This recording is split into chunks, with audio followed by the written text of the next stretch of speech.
नहीं, कमेंट आई नहीं रहे इसमें।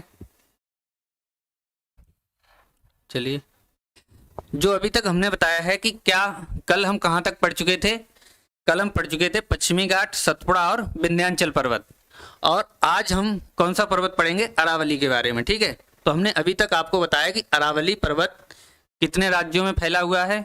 तो आपका आंसर होगा 4 राज्यों में। कौन सा? गुजरात, राजस्थान, हरियाणा और दिल्ली। राजस्थान में यहाँ पर एक पर्वत है जिसे कहते हैं माउंट आबू। राजस्थान श्रेणी पर, वो अरावली श्रेणी पर एक पर्वत है जिसे कहते हैं हम माउंट आबू। माउंट आबू पर्वत पर एक मंदिर है जिसे हम कहेंगे दिलवाड़ा का जैन मंदिर। ठीक है, दिलवाड़ा का जैन मंदिर। क्वेश्चन बनेगा दिलवाड़ा का जैन मंदिर कहाँ है? तो आपका आंसर होगा माउंट आबू। ठीक है, या फिर घुमाकर पूछ सकता है कि माउंट आबू पर कौन सा मंदिर है या किस धर्म का मंदिर है? तो आंसर होगा दिलवाड़ा का जैन मंदिर। जैन मंदिर मतलब जैन धर्म से। ठीक है, इस माउंट आबू को एक अलग नाम से जानते हैं। कौन से नाम से? तो कहेंगे आप संतों का टीला। माउंट आबू को संतों के टीला के नाम से भी जानते हैं। ठीक है, उसके बाद जो दिल्ली है, दिल्ली में अरावली को एक अलग नाम से जानेंगे, वो नाम है रायसीना। दिल्ली में अरावली श्रेणी का जो नाम है उसे हम रायसीना पहाड़ी के नाम से जानते हैं। रायसीना पहाड़ी पर ही एक भवन है जिसे हम कहते हैं राष्ट्रपति भवन। रायसीना पहाड़ी पर कौन सा भवन है? राष्ट्रपति भवन। क्वेश्चन बनता है कि राष्ट्रपति भवन किस पहाड़ी पर स्थित है? तो आंसर होगा रायसीना पहाड़ी पर। ठीक है, इस तरीके से आप यहां तक समझेंगे। उसके बाद एक और क्वेश्चन है कि माउंट आबू जो है, माउंट आबू पर अरावली की सबसे ऊंची चोटी गुरु शिखर है। ठीक है, अरावली की, लिखेंगे अरावली की, अरावली की सबसे ऊंची चोटी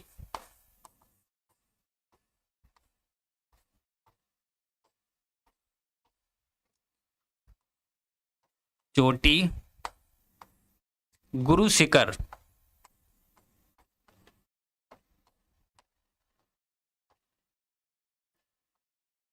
किस श्रेणी पर है? माउंट आबू। किस पर्वत? माउंट आबू पर है।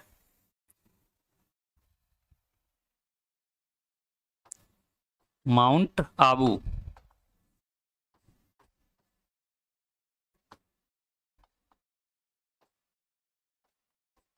यानी माउंट आबू पर इसकी सबसे ऊंची चोटी गुरु शिखर है। इसकी ऊंचाई कितनी है? तो आंसर लिखेंगे 1722 मीटर। ऊंचाई लिख लेंगे आप 1722 मीटर।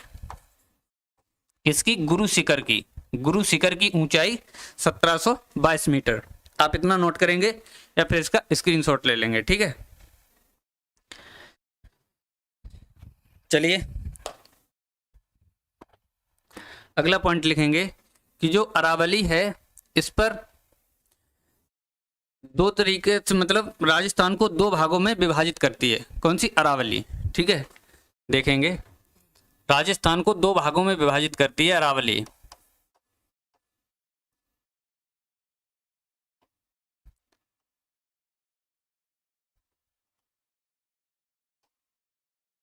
एक पश्चिमी राजस्थान और एक पूर्वी राजस्थान। ठीक है, पश्चिमी राजस्थान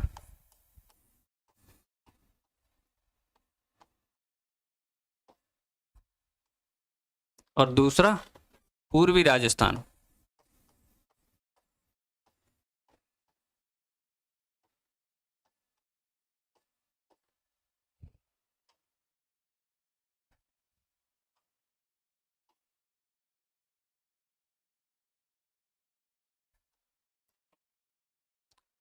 अरावली एक कैसा पर्वत है? तो हमने आपको कल ही बताया था, अरावली एक अवशिष्ट पर्वत है। ठीक है, अवशिष्ट पर्वत का मतलब क्या होता है? समझे कि जो पर्वत पहले ये मोड़दार पर्वत हुआ करते थे, जैसे कि हमने बताया हिमालय भी मोड़दार पर्वत है। तो जब मोड़दार पर्वत हुआ करते थे और कई लगभग प्री कैम्ब्रियन युग, ये अरावली किस युग का पर्वत है? प्री कैम्ब्रियन युग। उस युग से आज लगभग 13 करोड़ वर्ष पूर्व ये पर्वत का उत्थान कैसे हुआ? जब पृथ्वी अफ्रीका से टूट रही थी। तो जब इतने लंबे समय से ये पर्वत है तो इस पर्वत पे क्या हुआ कि इसकी चट्टानों में अक्षय अपर्दन की क्रिया स्टार्ट हो गई। अक्षय अपर्दन की क्रिया का मतलब होता है कि चट्टानें टूटने लगी। जब टूटने लगी तो इस पर्वत की जो ऊंचाई है कम होने लगी, और जब किसी पर्वत की ऊंचाई कम होने लगती है तो उस पर्वत को अवशिष्ट पर्वत के नाम से जानते हैं। तो अरावली कैसा पर्वत है? अवशिष्ट पर्वत है। ठीक है, अरावली राजस्थान के बीच से गुजरता है और गुजरात से कहां तक बताया हमने? दिल्ली तक। तो ये राजस्थान को दो भागों में बांटता है। कौन सा? पश्चिमी राजस्थान और पूर्वी राजस्थान। ठीक है, आप इसी तरीके से लिखिए।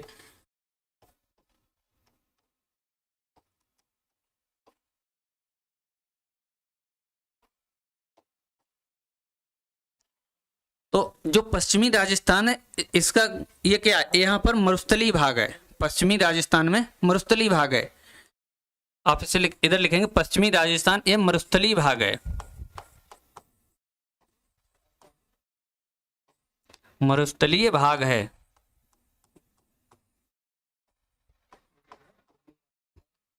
दूसरा पॉइंट लिखेंगे, यहाँ के जो जिले होते हैं, जिला क्षेत्रफल में बड़े हैं।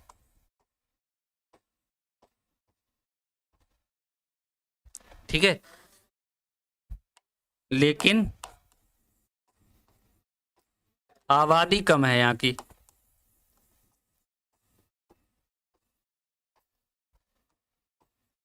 और जो पूर्वी राजस्थान है यहाँ की आबादी कैसी है? ज़्यादा है। ठीक है, यहाँ की आबादी ज़्यादा है। उसका भी रीजन है क्योंकि जो इधर मरुस्थल वाला भाग है इधर आबादी कम रहती है। क्यों? यहाँ की ज़मीन जो है उपजाऊ नहीं है और वहाँ पर रहने के लिए उतनी पर्याप्त सुविधाएं नहीं होती हैं।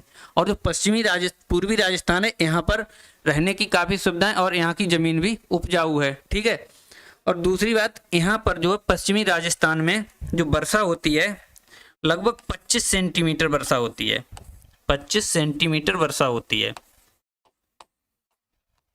और पूर्वी राजस्थान में लगभग 50 सेंटीमीटर वर्षा होती है। 50 सेंटीमीटर वर्षा होती है।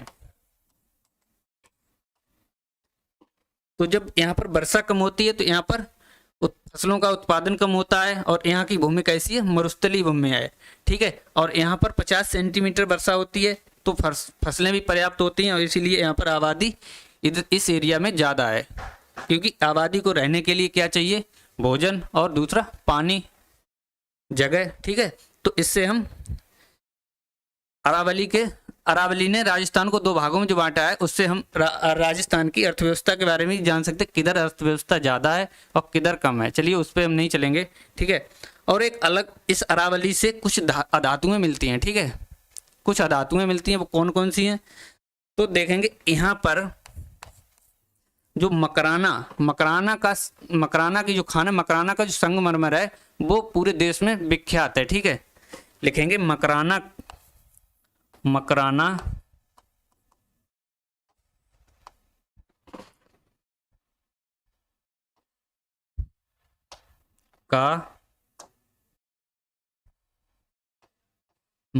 का संगमरमर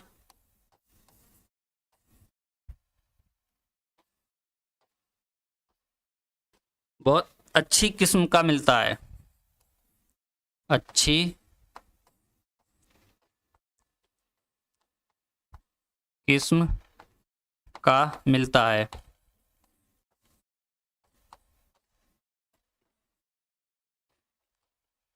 मकराना का संगमरमर अच्छी किस्म का मिलता है। ठीक है, एक और पॉइंट नोट करेंगे कि यहाँ तावे की खान है जिसका नाम क्या है? खेतड़ी। ठीक है, खेतड़ी खान किसकी है? तावे की।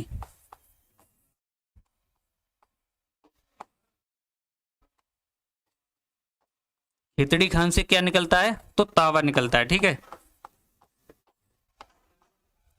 चलिए आप इतना नोट करेंगे। ठीक है, उसके बाद अब हम देखेंगे पूर्वी घाट। जो हमने पूर्वी घाट की पहाड़ियाँ बताई थी, कौन कौन सी पहाड़ियाँ बताई थी? तो हमने उड़ीसा में एक पहाड़ी बताई थी महेंद्रगिरी, जो पूर्वी घाट की सबसे ऊंची चोटी है। आप लिख लेंगे, इसी तरह पॉइंट वाइज लिख लीजिए महेंद्रगिरी। चलिए सबसे पहले हेडिंग डाल लीजिए पूर्वी घाट। पूर्वी घाट, इसमें सबसे पहला पॉइंट लिखेंगे कि जो इसकी लंबाई कितनी है, लगभग 12, जैसे हमने पश्चिमी घाट की लंबाई कितनी बताई थी, लगभग 1600 मीटर, ठीक है, 1600 किलोमीटर। और इसकी लगभग लंबाई कितनी है, आप लिखेंगे 1200 से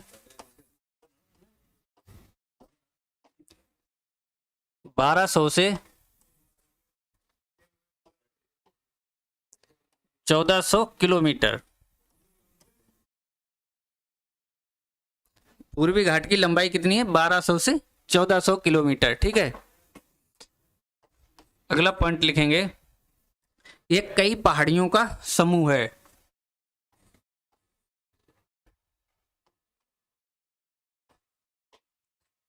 पहाड़ियों का समूह है।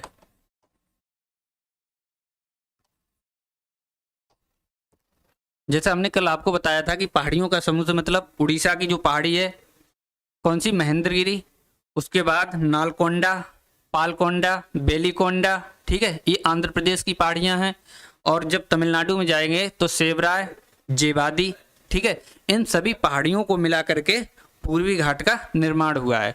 और पूर्वी घाट पहाड़ियों में इसलिए बट गया है क्योंकि यहाँ से नदियाँ पहाड़ियों को काट करके कहाँ जाती हैं, बंगाल की खाड़ी में, ठीक है।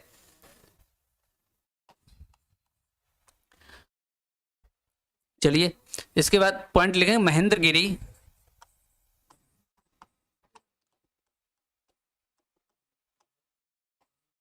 महेंद्रगिरी चोटी कहाँ है, उड़ीसा में लिख लेंगे, ब्रैकेट में उड़ीसा। महेंद्रगिरी चोटी पूर्वी घाट की सबसे ऊंची चोटी है। पूर्वी घाट की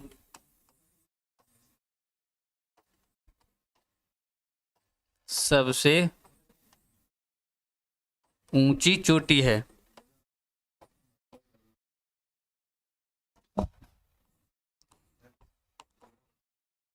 महेंद्रगिरी पूर्वी घाट की सबसे ऊंची चोटी है। यहाँ पर एक कई किताबों में अलग भी मिलता है, एक आंध्र प्रदेश की एक चोटी है जिंगागाड़ा, ठीक है, कई किताबों में वो भी मिलती है कि पूर्वी घाट की सबसे ऊंची चोटी कौन सी है, जिंगागाड़ा, लेकिन अधिकतर किताबों में महेंद्रगिरी का नाम मिलता है, ठीक है। तो आप इस चीज में अगर दोनों में कोई भी एक होगा, जिंगागाड़ा आंध्र प्रदेश वाली या फिर महेंद्रगिरी, ठीक है, तो आप अपने हिसाब से लगा लेंगे, ठीक है। अगर दोनों है तो फिर महेंद्रगिरी को टिक कीजिए, ठीक है।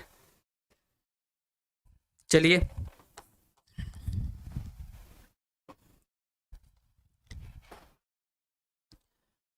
यहाँ पर क्या होता है कि कुछ घाट भी हैं, ठीक है, कौन से, जैसे तट हैं, कोरोमंडल तट, कौन से, पूर्वी घाट पर। और उड़ीसा वाले भाग में कौन सा तट है, तो उड़ीसा वाले भाग में उत्तरी सरकार तट, ठीक है, वो हम जब तटीय मैदान पढ़ाएंगे तो उसमें बताएंगे, ठीक है। तो अब ये प्रायद्वीपीय भारत के जो पर्वत हैं वो पूरे होते हैं, ठीक है, आप इसको नोट कर लीजिए या फिर स्क्रीनशॉट ले लीजिए। अब हम जो दर्रे हैं उनके बारे में देखेंगे कि दर्रे कौन कौन से भारत में पाए जाते हैं, ठीक है। चलिए तो हेडिंग डालेंगे आप, भारत के दर्रे।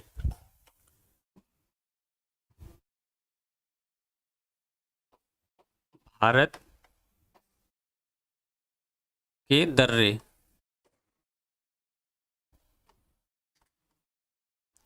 सबसे पहले आप देखें दर्रा क्या होता है, ठीक है। तो दर्रा एक दो पर्वतों के बीच कोई पतला स्थान, कोई पतला रास्ता, दो पर्वतों के बीच पतला रास्ता जो कहीं एक स्थान से दूसरे स्थान तक जाने का, ठीक है, तो उसे क्या कहेंगे, दर्रा कहेंगे, ठीक है। जैसे इस तरीके से आप देखें, ये पर्वत है, ठीक है, और दूसरा पर्वत ये है, तो ये जो मार्ग है पहाड़ी के इधर से उधर जाने का, इसे हम क्या कहेंगे, दर्रा कहेंगे, ठीक है। आप लिखें तो लिख सकते हैं कि दो पर्वतों के बीच पतला रास्ता, या फिर दूसरे ब्रैकेट में लिख लेंगे घाटी, ठीक है, जिसे जो व्यापार करने का मार्ग है, ठीक है, उसे हम क्या कहते हैं, दर्रा कहते हैं। तो सब जो दर्रा है, चलिए सबसे पहले हम देखेंगे लद्दाख में कौन कौन से दर्रे हैं, ठीक है। तो हमने जब पहाड़ी पढ़ा रहे थे तो मैंने एक पहाड़ी की एक रेंज की एक चर्चा की थी, श्रेणी की चर्चा की थी, कौन सी, काराकोरम श्रेणी। तो काराकोरम श्रेणी पर एक दर्रा पाया जाता है जिसे कहते हैं हम काराकोरम दर्रा। कहाँ पर है, तो काराकोरम श्रेणी हमने कहाँ पर पढ़ाई थी, काराकोरम श्रेणी पढ़ाई थी हमने लद्दाख वाले भाग में, ठीक है, काराकोरम दर्रा, ठीक है। यहाँ पर लिखेंगे ये कौन सा दर्रा है, काराकोरम।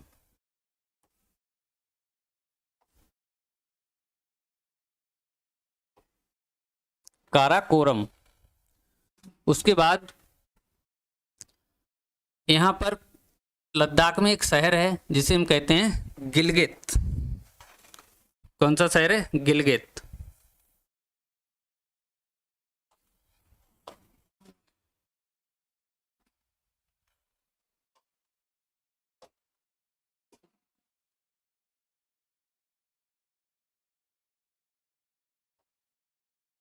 गिलगित। और गिलगित के नीचे यहाँ पर जम्मू कश्मीर वाले भाग में एक शहर है जिसे कहते हैं हम श्रीनगर। श्रीनगर और गिलगित। तो जो श्रीनगर और गिलगित के बीच में एक दर्रा है, कहाँ से कहाँ जाने का, तो श्रीनगर से गिलगित जाने के लिए, जिसको हम क्या नाम देंगे, तो उसको हम नाम देंगे बुर्जिल दर्रा। यहाँ पर क्या नाम देंगे, बुर्जिल दर्रा।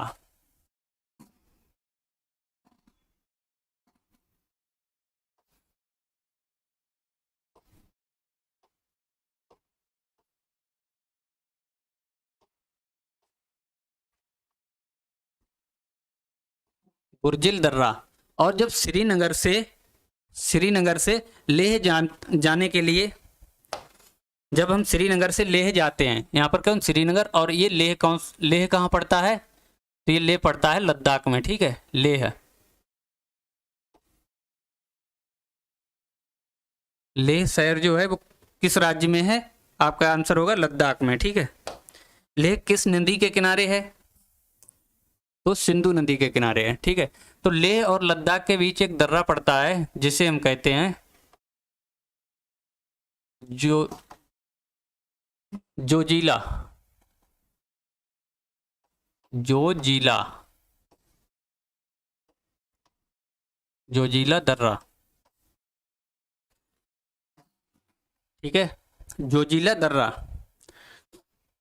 उसके बाद श्रीनगर और जम्मू के बीच में यहाँ पर एक शहर है जम्मू। जम्मू कहाँ है, तो ये जम्मू कश्मीर में, ठीक है, यहाँ पे लिख लेंगे जम्मू।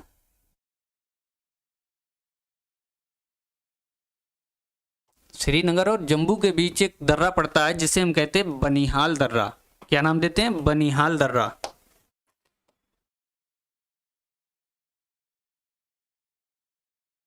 ठीक है, तो ये कौन सा दर्रा है, बनिहाल।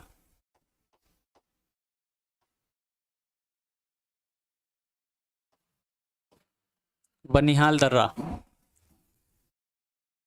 और यहीं पर एक दूसरा दर्रा पड़ता है जिसको हम कहते हैं पीर पंजाल दर्रा। कहाँ पर, बनिहाल के थोड़ा नीचे के यहाँ पर, ठीक है। चलिए मैं जब राज्य के हिसाब से दर्रे के नाम लिखा देंगे, अभी तो मैप पर आप समझ लीजिए, ठीक है। उसके बाद आएंगे, नीचे से चलते हैं, यहाँ पर तमिलनाडु और केरल। ये कौन सा राज्य है, केरल, और इधर तमिलनाडु। आपको कोई भी जैसे ज्योग्राफी सब्जेक्ट अगर पढ़ रहे हैं आप, तो उससे पहले आपको जो इंडिया का मैप है वो बहुत अच्छे तरीके से आपके दिमाग में होना चाहिए, ठीक है, जिससे आपको प्रत्येक राज्य के बारे में जानकारी होनी चाहिए कि कौन सा राज्य कहाँ पर है, जिससे समझने में काफ़ी आसानी होती है। तो यहाँ पर जो है केरल राज्य है और इधर कौन सा है, तमिलनाडु। तो केरल और तमिलनाडु के बीच में एक दर्रा पड़ता है यहाँ पर, ठीक है, केरल और तमिलनाडु के बीच।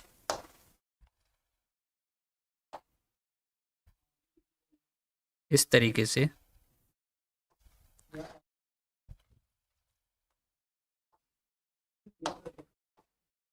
ठीक है। ये जो दर्रा पड़ता है इसे कहते हैं हम सोनकट्टा।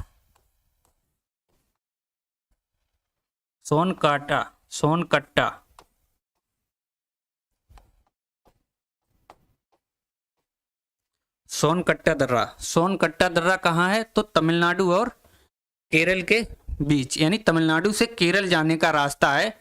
कौन से दर्रे से? सोनकट्टा दर्रे से, ठीक है।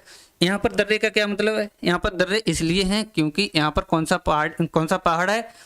पश्चिमी घाट पर्वत, ठीक है, पश्चिमी घाट। क्योंकि यहाँ से पश्चिमी घाट, पश्चिम से जब आप पूर्वी घाट की तरफ जाएंगे तो आपको पश्चिमी घाट पर्वत को पार करना पड़ेगा।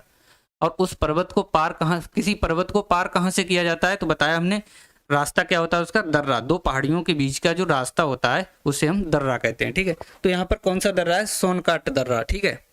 उसके बाद यहाँ पर एक और दर्रा है केरल और तमिलनाडु के बीच, जिसे हम कहते हैं पाल घाट।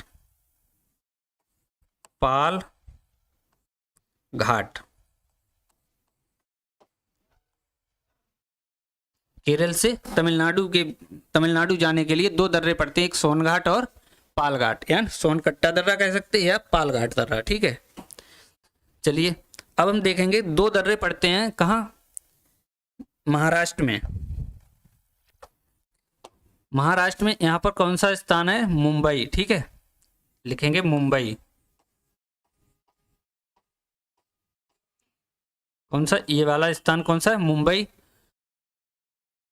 और ऊपर के लिए ये स्थान कौन सा पड़ता है? तो ये नासिक। मुंबई और नासिक। और इधर इस साइड पे एक स्थान पड़ता है जिसे कहते हैं हम पुणे।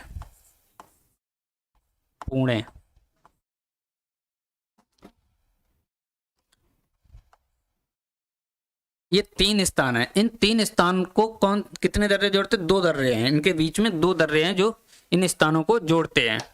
कौन कौन से हैं? तो मुंबई और नासिक जो है, मुंबई और नासिक के बीच एक दर्रा है जिसे हम कहते हैं थाल घाट।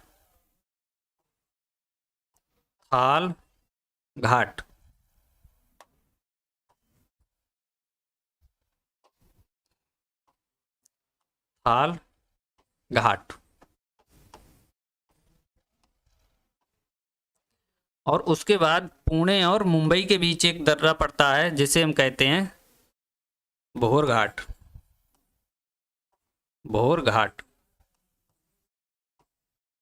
ठीक है। यानी थाल घाट और भोर घाट। थाल घाट दर्रा कहाँ? तो नासिक और मुंबई के बीच में, ठीक है। इससे कौन सा हाईवे मार्ग जाता है? तो आपका आंसर होगा NH3 जो नेशनल हाईवे है, कहाँ से गया है? आगरा से मुंबई के लिए। तो वो कहाँ से जाता है? थाल घाट दर्रे से, ठीक है। इन सारे, और मुंबई से पुणे को कौन सा दर्रा जोड़ता है? तो इसे कहेंगे हम भोर घाट दर्रा, ठीक है। उसके बाद आएंगे सिक्किम में, ठीक है। सिक्किम में दो दर्रे हैं, ठीक है। कहाँ जाएंगे? सिक्किम से और तिब्बत जाने के लिए, ठीक है। यहाँ पर लिखेंगे, यहाँ पर जैसे सिक्किम थोड़ा छोटा है, ठीक है, तो यहाँ पर आपको समझ में मैप पे तो नहीं आएगा, लेकिन आप इसी तरीके से लिख लेंगे। तो सिक्किम में दो दर्रे हैं,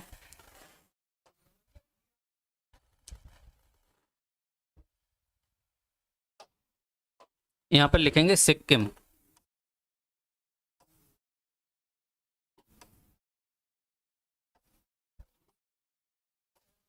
सिक्किम में दो दर्रे हैं, एक तो है नाथुला और दूसरा जेलेपला। पहला लिखेंगे नाथुला और दूसरा जेलेपला,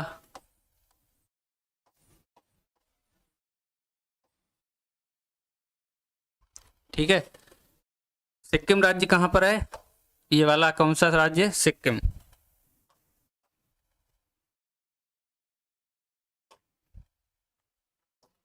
ठीक है। ये राज्य कौन सा है? सिक्किम।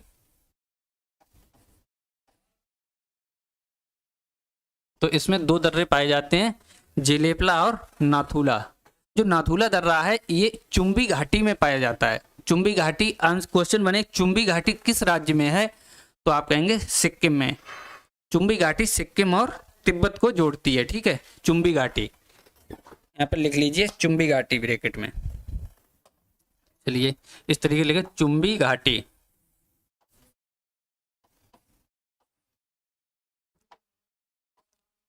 चुंबी घाटी, ठीक है। अब हम देखेंगे उत्तराखंड में कौन कौन से दर्रे पाए जाते हैं, ठीक है। चलिए यहीं पर देखें उत्तराखंड।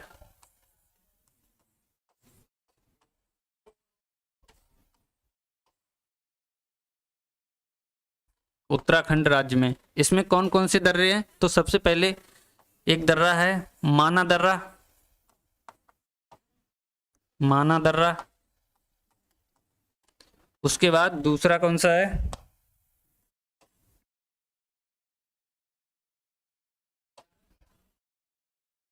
दूसरा है नीति। माना दर्रा और नीति दर्रा। और तीसरा दर्रा कौन सा है, लिपू लेक। लिपू लेक।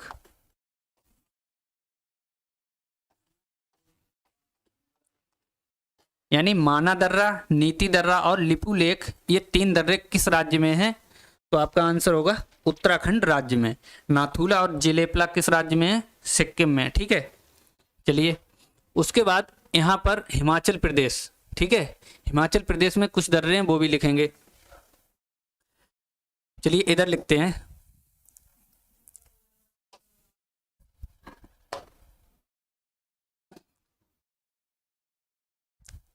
यहाँ पर आपको दिख रहा होगा, नहीं तो इस तरीके से लिखे केरल राज्य डालिए आप। केरल। केरल में कौन कौन से, पालघाट,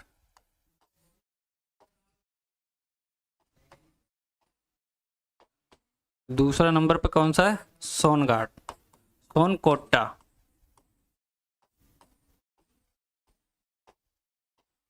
ठीक है। ये 2 दर्रे कहाँ हैं, केरल में।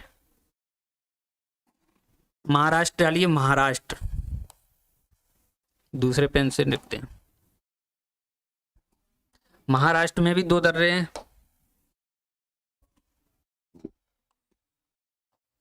महाराष्ट्र।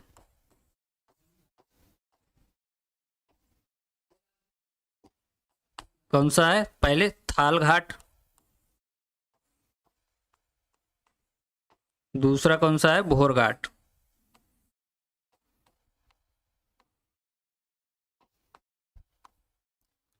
चलिए उसके बाद अगला राज्य डालेंगे कौन सा, हिमाचल प्रदेश। हिमाचल प्रदेश।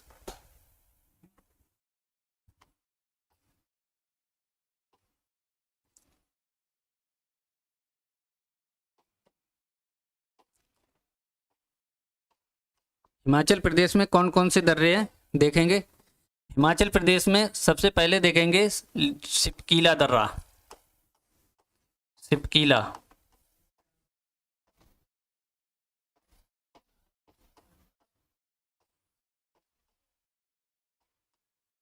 जब हम नदियां पढ़ेंगे तो हम ये बताएंगे कि कुछ दर्रे हैं जिनसे नदियां भी निकलती हैं। जैसे सिपकीला दर्रा है, सिपकीला दर्रा से ही सतलज नदी बहकर आती है। सतलज नदी मानसरोवर से आती है, लेकिन हिमाचल प्रदेश में कैसे आती है, तो सिपकीला दर्रा से प्रवेश करती है, ठीक है। तो आप कहें सिपकीला दर्रा भी कहाँ है, हिमाचल में। लिख लें सतलज नदी। सतलज नदी प्रवेश करती है हिमाचल प्रदेश में, प्रवेश करती है।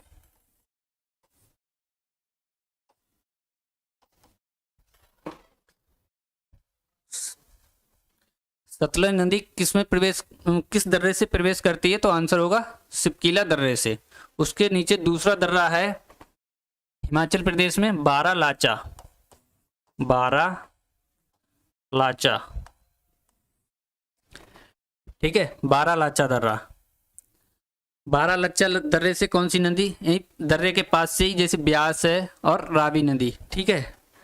उसके बाद तीसरा दर्रा है रोहतांग, रोहतांग दर्रा, ठीक है।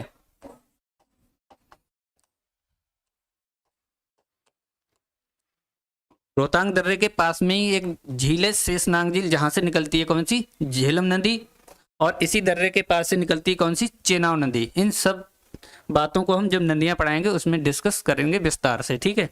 आप अभी तक इतना लिखेंगे। हिमाचल प्रदेश में ये मुख्य 3 दर्रे हैं, ठीक है। उसके बाद अगला लिखेंगे अरुणाचल प्रदेश, ठीक है। चलिए कश्मीर के दर्रे यहाँ पे लिख लीजिए, कश्मीर।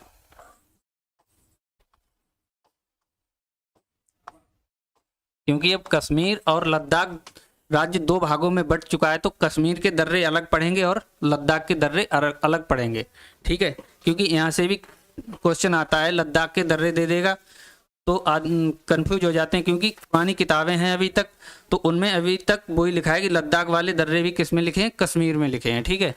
तो आप यहाँ पर एक एक राज्य को अलग अलग से देखेंगे। तो कश्मीर में हम 2 दर्रे हैं मुख्य रूप से देखेंगे, पीर पंजाल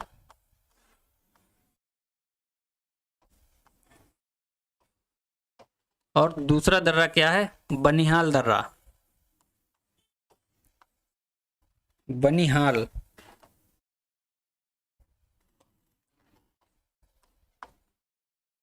बनिहाल दर्रा, बनिहाल दर्रा में एक लाइन लिख लेंगे, इसे कश्मीर का प्रवेश द्वार भी कहा जाता है। लिख लेंगे, इसे कश्मीर का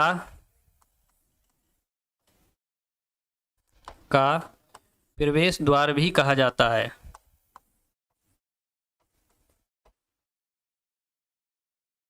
प्रवेश द्वार भी कहा जाता है।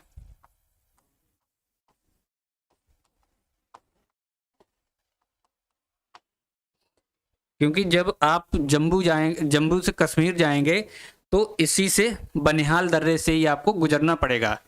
बनिहाल दर्रे में एक सुरंग है जिसे कहते हैं काजीगुड बनिहाल, जो रेल सुरंग है, ठीक है। भारत की सबसे बड़ी रेल सुरंग है, ठीक है। नाम लिख लेंगे इसमें यहीं पर, काजीगुड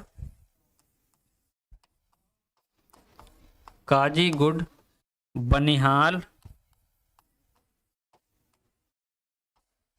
रेल सुरंग। कितनी लंबाई इसकी, देखेंगे 11.2 किलोमीटर। इस रेल टनल की लंबाई कितनी है, 11.2 किलोमीटर, ठीक है। ये किस दर्रे में है, तो बनिहाल दर्रे में है, इसीलिए बनिहाल दर्रे को प्रवेश द्वार भी कहा जाता है, ठीक है। इसे जवाहर सुरंग भी कहा जाता है, ठीक है, जवाहर सुरंग भी कहा जाता है। भारत की सबसे लंबी सड़क सुरंग कौन सी है, तो कहेंगे अब चेनानी नासरी, ठीक है, चेनानी नासरी। चलिए अब हम देखेंगे लद्दाख में कौन कौन से दर्रे हैं। लद्दाख के दर्रे, लद्दाख,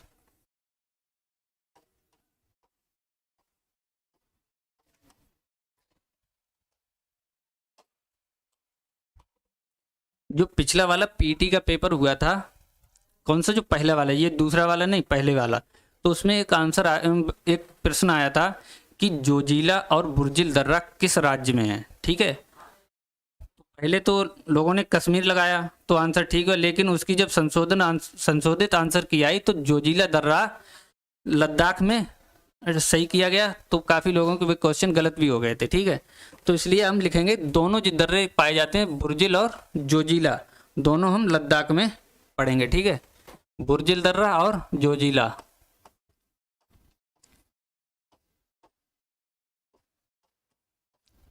दूसरा कौन सा, जोजिला दर्रा।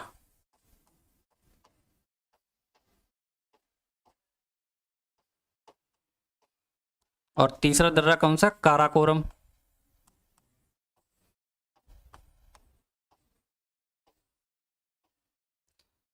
बुर्जिल दर्रा, जोजिला दर्रा और काराकोरम, ये तीनों दर्रे कहाँ पाए जाते हैं, ये तीनों दर्रे लद्दाख में पाए जाते हैं। और भी लद्दाख में दर्रे हैं, चलिए लिख लीजिए। चौथा दर्रा लिख लीजिए चांगला, चांगला।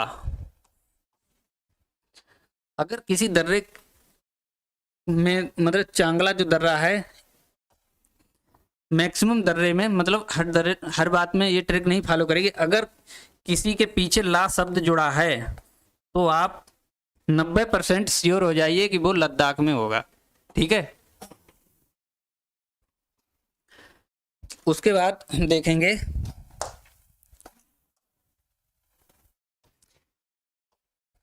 अरुणाचल प्रदेश। ठीक है, अरुणाचल प्रदेश।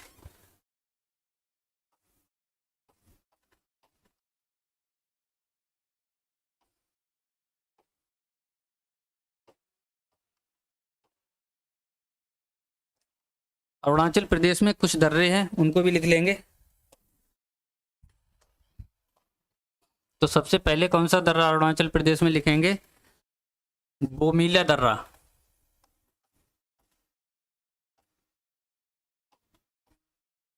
बोमीला,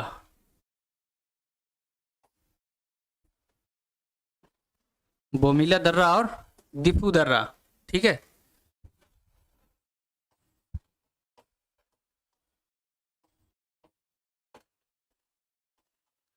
तीसरा लिखेंगे यांगप्पा, यांगप्पा, यांगप्पा दर्रा। ये सभी दर्रे कहाँ हैं? तो ये अरुणाचल प्रदेश में स्थित हैं। ठीक है, आप इतना नोट कर लीजिए।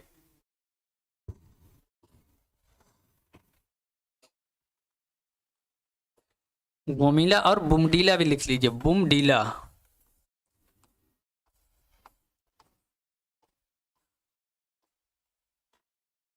एक दर्रा मणिपुर में भी पड़ता है, उसको भी लिख लीजिए। मणिपुर में एक दर्रा है तुजू दर्रा। ठीक है, तुजू, मणिपुर।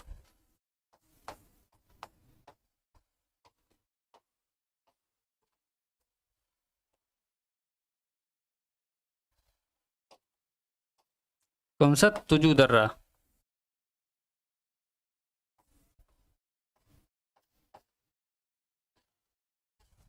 चलिए अब मैप पे देखेंगे।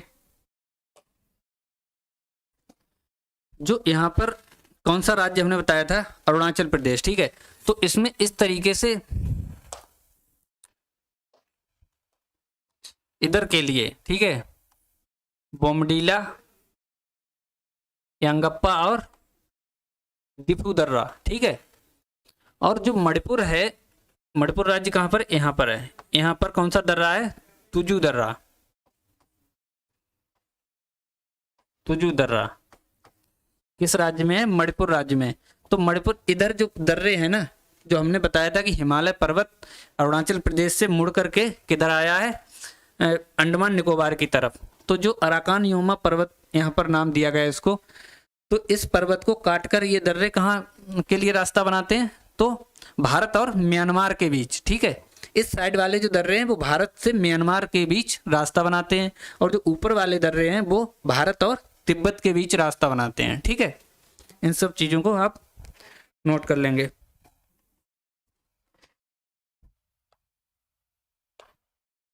आप स्क्रीनशॉट ले सकते हैं।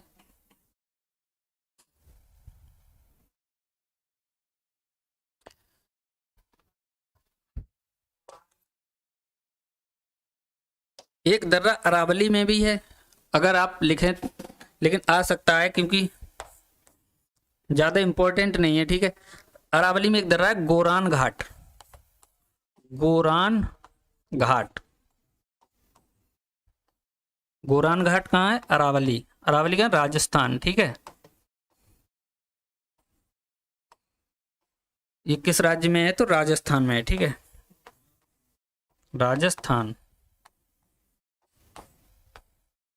ये ज़्यादा इम्पोर्टेंट नहीं है। ठीक है, फिर भी आप देख लीजिए, हो सकता है कहीं आ भी जाए। चलिए उसके बाद हम भारत के तटीय क्षेत्र को देखेंगे। ठीक है, चलिए हम सबसे पहले देखेंगे पठार के बारे में। पठार देख लीजिए, 10 मिनट में क्लास भी खत्म हो जाएगी। पठार की हेडिंग डाल लेंगे, पठार।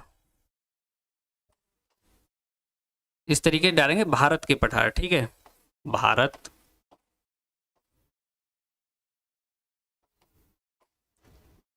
भारत के पठार।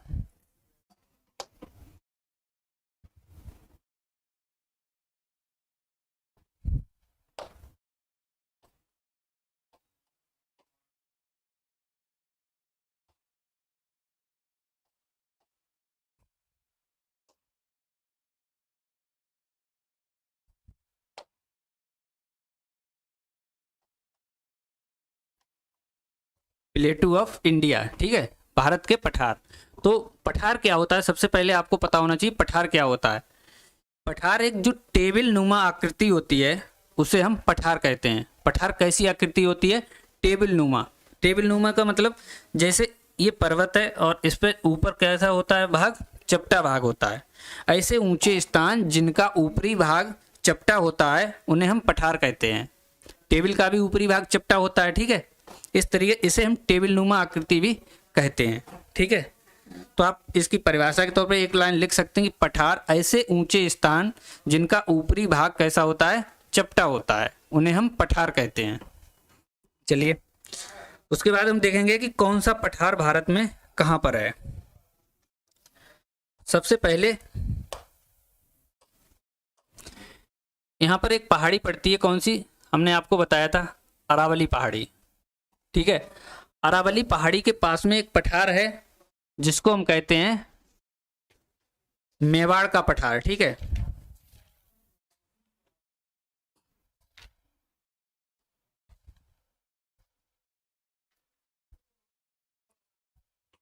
अरावली जो पहाड़ी इसके पास में एक पठार पड़ता है मेवाड़ का पठार। मेवाड़ का पठार कहाँ है, ये वाला, ठीक है।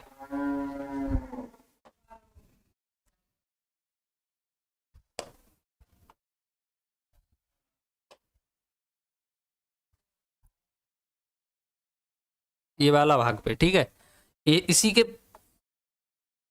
दूसरे पेन से लिखें। चलिए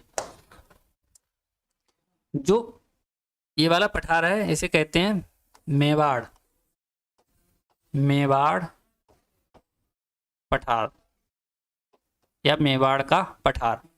मेवाड़ के पठार के नीचे यहाँ पर इस वाले भाग में एक पठार है जिसे हम कहते हैं मालवा का पठार, मालवा, मालवा पठार। मालवा पठार के ही पास में एक पठार है जिसे हम कहेंगे बुंदेलखंड, ठीक है, बुंदेलखंड।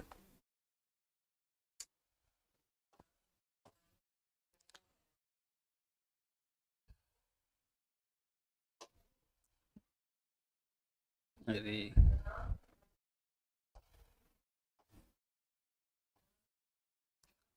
यहाँ पर लिखेंगे, इसे क्या कहेंगे, मालवा पठार, मालवा, और इसे कहेंगे बुंदेलखंड।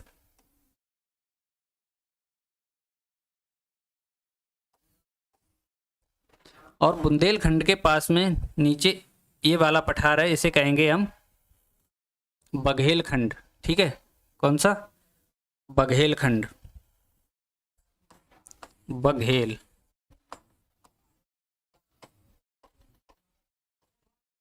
बघेलखंड। और बघेलखंड के ही पास में ये वाला, इसे कहेंगे हम छोटा नागपुर पठार, छोटा नागपुर पठार। बल्कि जो छोटा नागपुर पठार है वो जो बघेलखंड पठार है वो थोड़ा बहुत छोटा नागपुर पठार में भी मिक्स हो रहा है, ठीक है। और यहाँ पर तेलंगाना वाले भाग में, आंध्र प्रदेश और तेलंगाना वाले भाग में और छत्तीसगढ़ वाले भाग में यहाँ पर एक पठार पाया जाता है जिसे कहते हैं दंड कार्ड, सॉरी, चलिए सही से बना रहे हैं।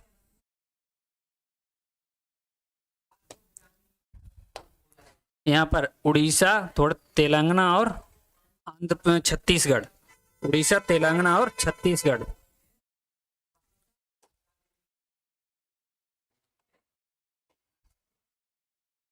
इस वाले भाग में ये कौन सा पठार है, तो ये दंडकारण्य पठार, दंडकारण्य पठार। और इधर ये वाला जो भाग है महाराष्ट्र कर्नाटक वाला भाग, यहां पर एक पठार है जिसे हम कहते हैं दक्कन पठार, दक्कन पठार। कौन सा पठार? दक्कन पठार, ठीक है। और इन जो दक्कन पठार है इसमें और छोटे छोटे पठार जैसे कर्नाटक पठार, ठीक है। और इधर जो दंडकारण्य यहाँ पर एक पठार पड़ता है जैसे हम कहेंगे तेलंगाना पठार, तेलंगाना पठार। आप इनकी स्थिति इसी तरीके से बना लीजिए, ठीक है। हम इनके बारे में अभी लिखेंगे कौन सा पठार किस किस राज्यों में, मतलब विस्तार किस पठार का किस राज्य में कितना विस्तार है, ठीक है। यहाँ पर मेघालय वाले भाग में पठार है, इस पठार का नाम दिया गया है शिलांग पठार, शिलांग पठार।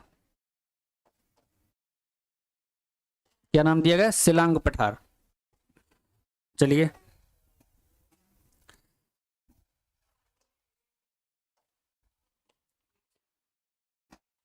आप लिखें मेवाड़ पठार। तो मेवाड़ पठार कहाँ है? राजस्थान और थोड़ा बहुत कहाँ है? मध्य प्रदेश में। इन पठार से कौन सी नदियाँ बहती है, कौन सा खनिज है निकलता है, इन सभी को हम सेपरेट अलग अलग क्लास में पढ़ेंगे। जैसे नदियों वाले क्लास में पढ़ेंगे, ठीक है, कि कौन सी नदी कहाँ से निकलती है और कौन सा खनिज कहाँ से किस पठार से निकलता है, वो हम खनिज वाले अलग सेपरेट क्लास में पढ़ेंगे। इस यहाँ पर आप ये जानिए कि कौन सा पठार किस किस राज्य में फैला हुआ है, ठीक है। और यहीं पर है मेवाड़ का मेवाड़ हो गया, ठीक है। मालाबार, मालवा का पठार, मालवा। चलिए मेवाड़ के पठार के बाद कौन सा? मालवा पठार। मालवा कहाँ है? तो मध्य प्रदेश, राजस्थान और तीसरा राज्य कौन सा? उत्तर प्रदेश, ठीक है। ये 3 राज्यों में फैला है, उत्तर प्रदेश, राजस्थान और मध्य प्रदेश। उसके बाद तीसरा है कौन सा? बुंदेलखंड, बुंदेलखंड।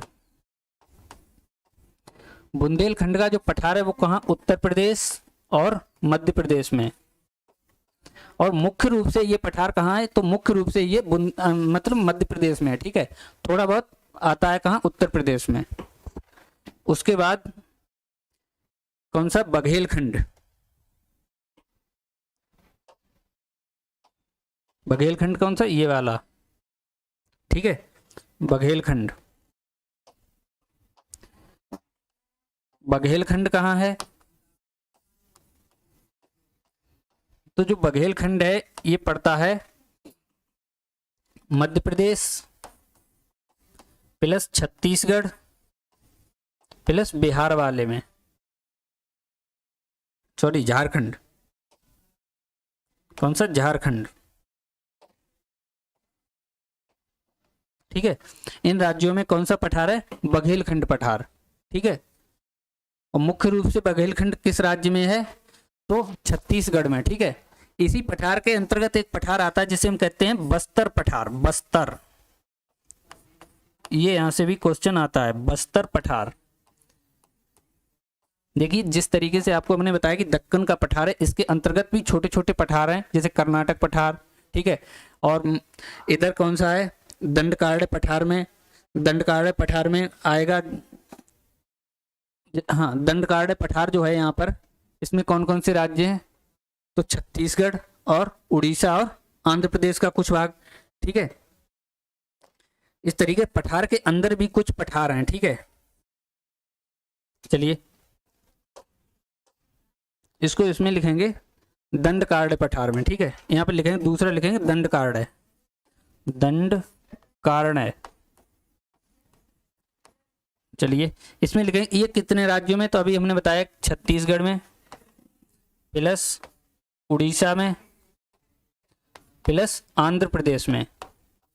मुख्य रूप से छत्तीसगढ़ और उड़ीसा वाले भाग में। तो इस पठार में एक दूसरा पठार है, दंडकारण्य पठार के अंतर्गत आता है, उसको कहते हैं बस्तर का पठार। ठीक है, इसमें लिखेंगे उसे बस्तर, बस्तर पठार। बस्तर पठार की एक खास बात क्या है कि यहाँ पर नक्सली एरिया है। ठीक है, आप लिख लेंगे ब्रैकेट में, नक्सली एरिया है, नक्सली। ये कैसा क्षेत्र है? नक्सली क्षेत्र है, इस तरीके से लिख लेंगे। ठीक है, तो हमने ये सभी पठार देख लिए हैं। ठीक है, उसके बाद तेलंगाना पठार कहाँ है? आंध्र प्रदेश और तेलंगाना में। और दक्कन का पठार कहाँ है? तो दक्कन का पठार लिखेंगे यहाँ पे, दक्कन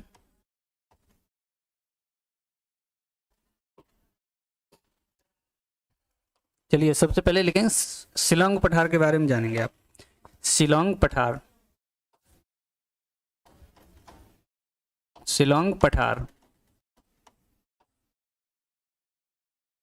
शिलांग पठार कहाँ है? ये मेघालय वाले भाग में है, मेघालय,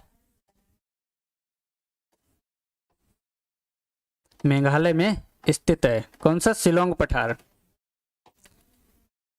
इसमें एक और पॉइंट लिखिए, जो शिलांग पठार है, शिलांग पठार है, लिखेंगे ये प्रायद्वीपीय,